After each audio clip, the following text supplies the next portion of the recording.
மத்தேயு எழுதின சுவிசேஷம் 1ஆம் அதிகாரம்.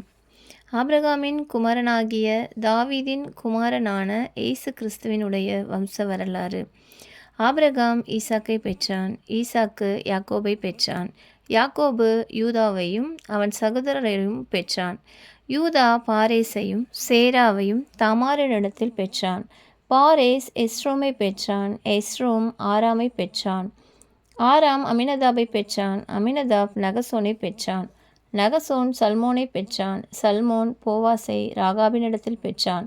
போவாஸ் ஓபேத்தை ரூத்தினிடத்தில் பெற்றான். ஓபேத் ஈசாயை பெற்றான். ஈசாய் தாவீது ராஜாவை பெற்றான்.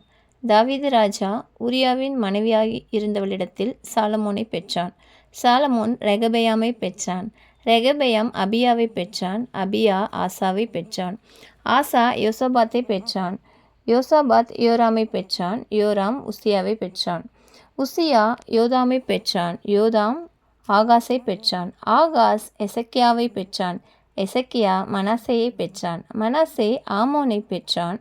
ஆமோன் யோசியாவை பெற்றான்.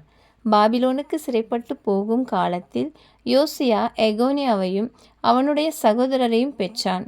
பாபிலோனுக்கு சிறைப்பட்டு போன பின்பு எகோனியா சலாத்தியலை பெற்றான். சலாத்தியல் செரபாபேலை பெற்றான். செரபாபேல் அபியூத்தை பெற்றான். அபியூத் எலியாக்கீமை பெற்றான். எலியாக்கிம் ஆசோரை பெற்றான். ஆசோர் சாதக்கை பெற்றான். சாதக்கு ஆகீமை பெற்றான். ஆகீம் எலியூத்தை பெற்றான். எலியூத் எலையாசரை பெற்றான். எலையாசார் மாத்தானை பெற்றான். மாத்தான் யாக்கோபை பெற்றான். யாக்கோபு மரியாளுடைய புருஷனாகிய யோசேப்பை பெற்றான். அவளிடத்தில் கிறிஸ்து எண்ணப்படுகிற இயேசு பிறந்தார். இவ்விதமாய் உண்டான தலைமுறைகள் எல்லாம் ஆபிரகாம் முதல் தாவீது வரைக்கும் 14 தலைமுறைகளும், தாவீது முதல் பாபிலோனுக்கு சிறைப்பட்டு போன காலம் வரைக்கும் 14 தலைமுறைகளும், பாபிலோனுக்கு சிறைப்பட்டு போன காலம் முதல் கிறிஸ்து வரைக்கும் 14 தலைமுறைகளுமாம். இயேசு கிறிஸ்துவினுடைய ஜனனத்தின் விவரமாவது, அவருடைய தாயாகிய மரியாள் யோசேப்புக்கு நியமிக்கப்பட்டிருக்கையில் அவர்கள் கூடி வரும் முன்னே அவள் பரிசுத்த ஆவியினாலே கர்ப்பவதியானாள் என்று காணப்பட்டது. அவள் புருஷனாகிய யோசேப்பு நீதிமானாயிருந்து அவளை அவமானப்படுத்த மனதில்லாமல் இரகசியமாய் அவளை தள்ளிவிட யோசனையாயிருந்தான். அவன் இப்படி சிந்தித்து கொண்டிருக்கையில் கர்த்தருடைய தூதன் சொப்பனத்தில் அவனுக்கு காணப்பட்டு, தாவீதின் குமாரனாகிய யோசேப்பே, உன் மனைவியாகிய மரியாளை சேர்த்து கொள்ள ஐயப்படாதே. அவளிடத்தில் உற்பத்தியாயிருக்கிறது பரிசுத்த ஆவியினால் உண்டானது. அவள் ஒரு குமாரனை பெறுவாள். அவருக்கு இயேசு என்று பெயரிடுவாயாக.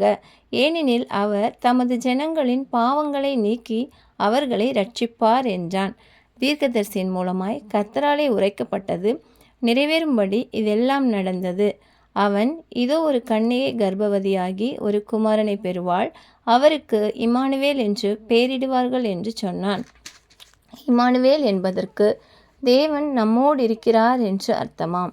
யோசேப்பு நித்திரை தெளிந்து எழுந்து கர்த்தருடைய தூதன் தனக்கு கட்டளையிட்டபடியே தன் மனைவியை சேர்த்து கொண்டு அவள் தன் முதற்பேரான குமாரனை பெருமளவும் அவளை அறியாதிருந்து அவருக்கு இயேசு என்று பெயரிட்டான் என்றார் என்பதே.